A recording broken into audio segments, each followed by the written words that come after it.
Europe 1, il est 7h55, Thomas Soto. Le sultanat de Brunei, situé en Asie du Sud-Est, a décidé d'instaurer la charia. C'est l'application et la lecture la plus stricte, la plus radicale possible des règles de l'islam. Bonjour Danny Cohn-Bendit. Bonjour Thomas. Les premiers à réagir, ça a été quelques stars américaines, comme le comédien Jay Leno ou Richard Branson, qui interdit à tous les salariés de Virgin de mettre un pied dans les très chics hôtels Dorchester.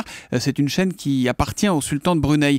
On en trouve à Londres ou à Beverly Hills. Est-ce que ça, c'est la bonne réponse, Danny ? Enfin, le boycott. C'est une réponse, Thomas, mais il faut avouer que moi, je ne suis pas un habitué des Dorchester, donc c'est pas une idée qui me serait venue à la tête. Mais c'est vrai, l'intégrisme religieux en général et l'intégrisme de l'islam radical en particulier commence à me gonfler et je trouve que devrait gonfler tout le monde.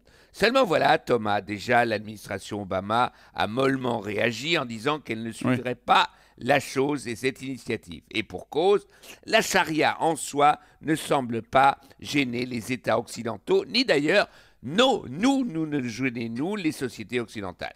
Prenons l'exemple du Qatar, par exemple, où des formes d'esclavage ont été dénoncées depuis des années par les organisations humanitaires comme et sur les chantiers du mondial de 2022. Exactement, mais ça ne dérange aucun supporter du PSG, ni quand ils investissent de l'argent. Et Thomas, est-ce que vous connaissez Raif Badawi ? Raif Badawi, alors non, j'avoue. Non, eh bien, c'est le responsable d'un réseau libéral saoudien et il a été condamné à 1000 coups de fouet. 1000 coups de fouet. Pourquoi ? Parce qu'il a dénoncé la police religieuse et certaines fatwas. Donc, il a été dénoncé pour 1000 coups de fouet pour injure à l'islam. Et peigne, s'il survit aux 1000 coups de fouet, il fera 10 ans de prison et il est condamné à 190 000 euros d'amende. Tout ça pour avoir parlé. Voilà, exactement. Donc, vous voyez, et puis l'Arabie Saoudite, c'est nos copains.